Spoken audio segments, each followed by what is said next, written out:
Welcome to a new episode of the Excellence Foresight podcast. I'm your host, Nancy Noemi.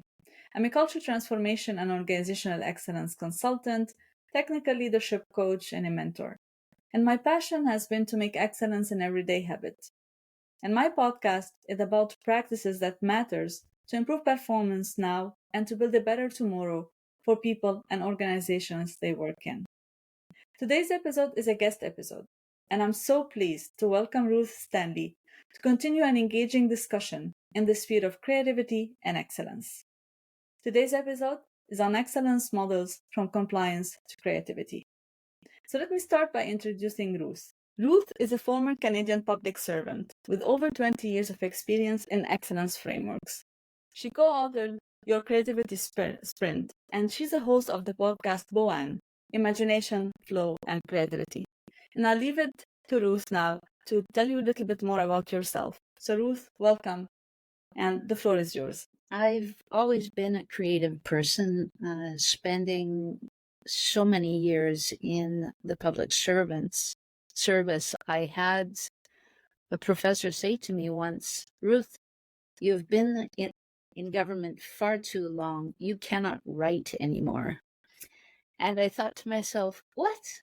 I've always been writing, technical writing, standard operating procedures, policies, reports, finding that information that I could bring together in a meaningful way. What do you mean I cannot write? So this was like a red flag to a bull. And I said to myself, how can I challenge myself? How can I begin to write differently and find that descriptive button that I was missing? So that prompted me to start to write different blogs, and then finally 2 books that were very personal to me about my father and honoring the impact that he made in his world. They're called A Different Type of Bombshell and Ballads, Bombshells, and Brotherhood. I think Ruth, you focused a lot, I think, on creativity in your last book. And I think that's by itself a testimonial of the creative part in you. And I think writing it requires a lot of creativity, but it also requires a lot of, it's a process, right? Where you Yes. work on getting information, putting it forward for people and making it useful. And I think your latest book is a testimonial to that. You co-authored that book, and I had the privilege to read it initially. And I think it's provides a lot of value for people. And that's really a creative way of writing it, right? So maybe you can tell us a little bit more about it, about its parts, how it's a little bit the format, because I felt it's really something unique that you put out forward for people. Thank you. So how we put it together was we put it together, and the process that we used was a process that we learned from one of our co-authors, Dwight Paulus. He's lives the Anishinaabe way. He's an Indigenous man, and he told us about learning from his perspective is that you look to what people have done before. So you find out a little bit about a subject, and then it's for you to make that learning your own. So that's what we did with the book. We did a bit of a literature search on creativity and what are some of the themes that came forward. And then we thought about what those themes might mean, or where we might see those themes in our own lives or in things that we've written or seen written or heard or experienced. And then the final stage in this learning framework that we were privileged to take part in was the responsibility to allow other people to learn in their own way. So that's what we did. We thought, how can we make this learning about creativity real for someone, that they can try it for themselves? So we came up with these challenges, and there were I should remember this.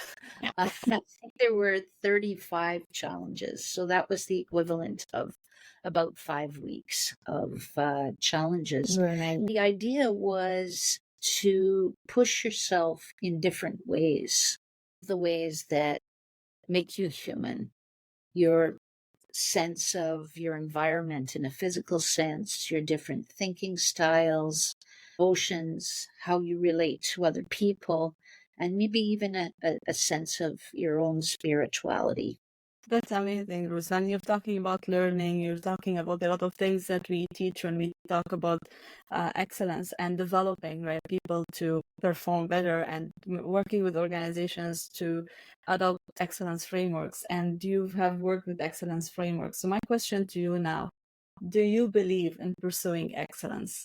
And where does excellence stand in what you're doing? Absolutely. That's what makes us human. As human, we dream, we plan for a better world. It's a gift that we have, that we can actually imagine what life could look like just by acting differently, thinking differently, engaging differently with our world. Gives us a reason for being, I guess. Exactly. And I think when in some of the frameworks and the excellence principles, we focus on seeking perfection, and that gives us a drive to keep doing things differently, doing things better, and making things in a way which is, and here where I think creativity comes in, doing things really differently and looking at things from a different perspective to make them better. So I think that's really, I mean, falls into what creativity and excellence could be doing, I mean, well together and serving the organizations. Just from your professional or personal experience, can you share an example where you've witnessed the power of harnessing good habits and excellence practices? Have you been and professionally, have you have tested that, or maybe on a personal level? I was involved for about 20 years in something called the Management Accountability Framework. It was something that was modeled on the Baldrige excellence model. It was rather interesting. The idea behind it was to make time for improvement projects, that it, rather than just going with your ongoing operations, that you should make time for and think about improvement projects. What first started was it was very prescriptive. And so it was the annual fiction that you would spend about 3 weeks and just ramming away to get a particular document made. And then you would breathe a sigh of relief, put it on the shelf, and not look at it for another year, hoping that something happened during the year that you could talk about. And it was so very rigid. It was more of a compliance attitude. It's, you have to have this particular document. Didn't matter if you looked at it, as long as you had it, it was perfect. And there was a growing realization that with that attitude, it was more of a gaming the system. How can we get this done as quickly as we can? It has no relation to what we're doing at all, but we did what we were expected to do. And so there was Right? yeah, pick the box, yeah. And there was a growing recognition that context was very important to this process. Not only context, but also that it had to be something that continued. There's no point in having a document if you never looked at it, if it wasn't part of your operations. You weren't actually moving forward. And it took a few years for that understanding to happen. And at the same time, I was also involved in looking at how to integrate ISO standards into what we were doing. And it was the same kind of thing, very prescriptive. And I've seen that there has been an evolution to have it more principle based and less, you have to have this specific document. And so it has come to something very different, where people actually use the standards as a way of being and a starting point. We have this, and now what? And for me, that and now what is the flexibility that you need to start creating and doing things differently. I think this is a great answer, with you. And things have evolved, and we've seen in the past 10, 12 years that the standards themselves have evolved. Their structure is different, their focus is, while they're still focusing on the core compliance areas, they want really a change in behavior. They want a change in the way things are done and implemented in organizations. Adopting standards and adopting excellence frameworks is helping organizations do things differently and transform in a way the way people are performing in those organizations. And that's a critical area. I think we moved from just ticking boxes, like we said, to really making sure that these practices are part of the day-to-day operations and they're part of the habits of people. And there's a focus on continuous improvement. And like you said, continuous improvement, it's critical when it's really part of the day-to-day operation. If it is something we do just like an initiative once a month, it's not going to yield the results we were hoping to get. So thank you very much for this answer. And I think it's a great example. What other key lessons or insights did you gain or did you experience that you believe are valuable for others to adopt when they're looking to continuously improve? Any practices that you've been following or you've experienced in your work? This is something that has evolved in my thinking since I started the One podcasts. I was looking into what creativity means in different circumstances and for different people. And there have been a couple of things that came out of this.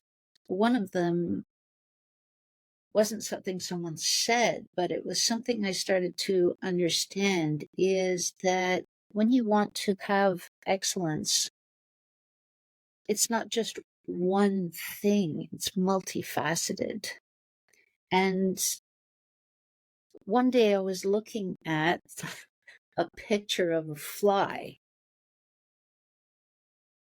specifically the fly's eyes, and it just hit me, is that when you're looking at excellence, you need to take a fly's eye view of things. So just if you think about a fly's eye, it has many lenses, and they see things, completely different things, all at the same time. So when we want to go to have excellence, we can't just focus on one thing. We have to take a fly's eye view of our organization and what we're doing to see what are all of the different aspects of excellence.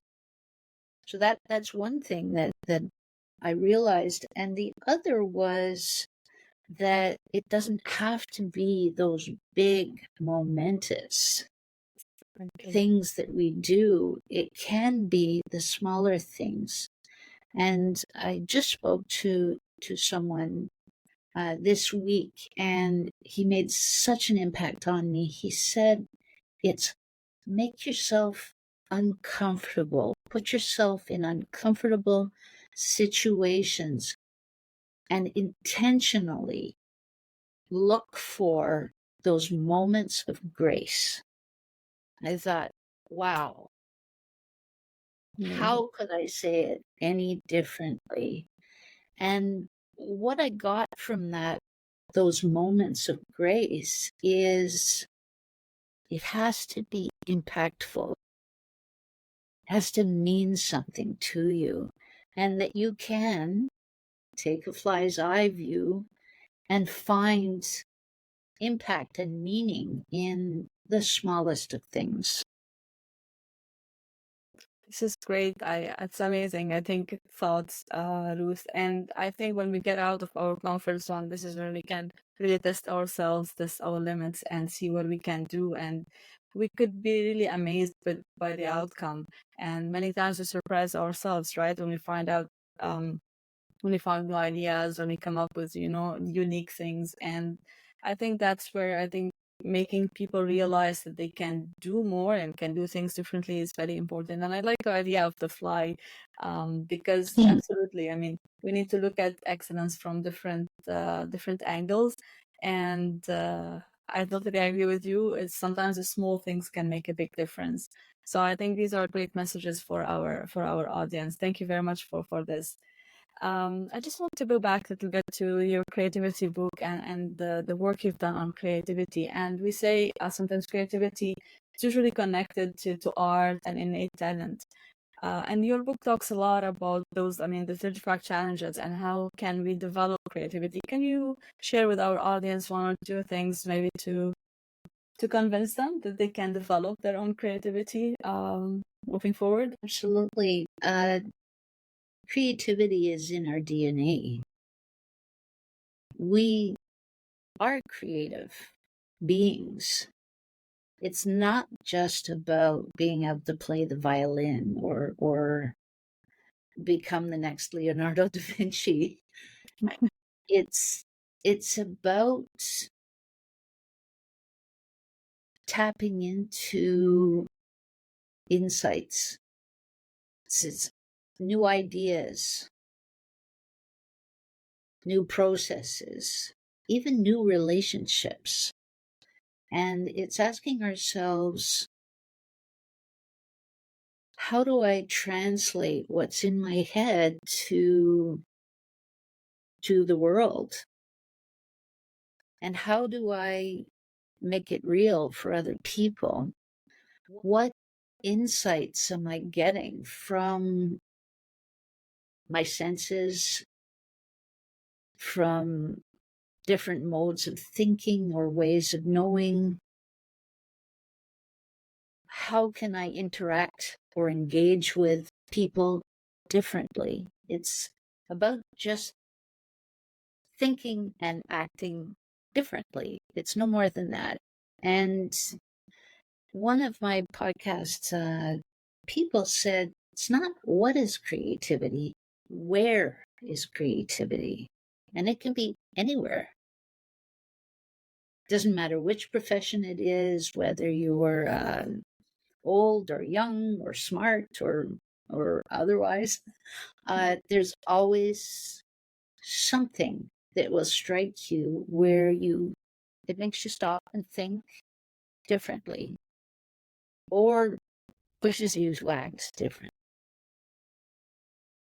Absolutely. I think sometimes we don't know we don't put the right expectations behind that, right? So we expect to do really big things, breakthrough changes, breakthrough ideas to be able to say we're creative. But I think creativity is simpler than that, and it's like you said, it's available in everything we're doing, and we can be creative in everything we're doing.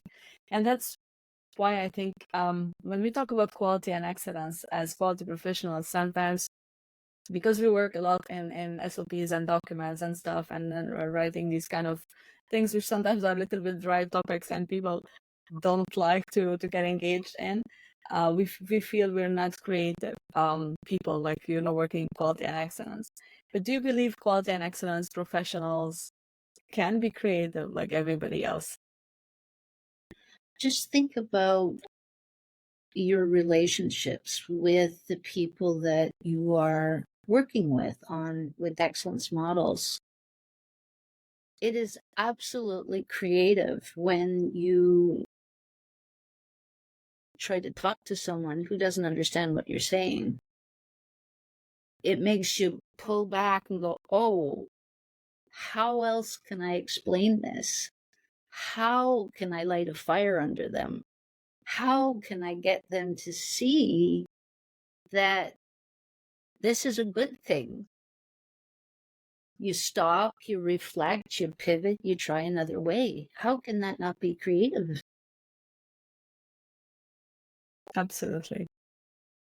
I think it's very well put, Ruth. It's part of communication also is being creative in the way you pass on messages, right? And you're looking at the people around and how to make sure that they understand what you're saying, how to put it for them, your example about the fly is a great example. So I think you're giving us here great examples of creativity during this podcast. And I think everyone can develop those skills and talents by learning certain, I think, ways of doing that.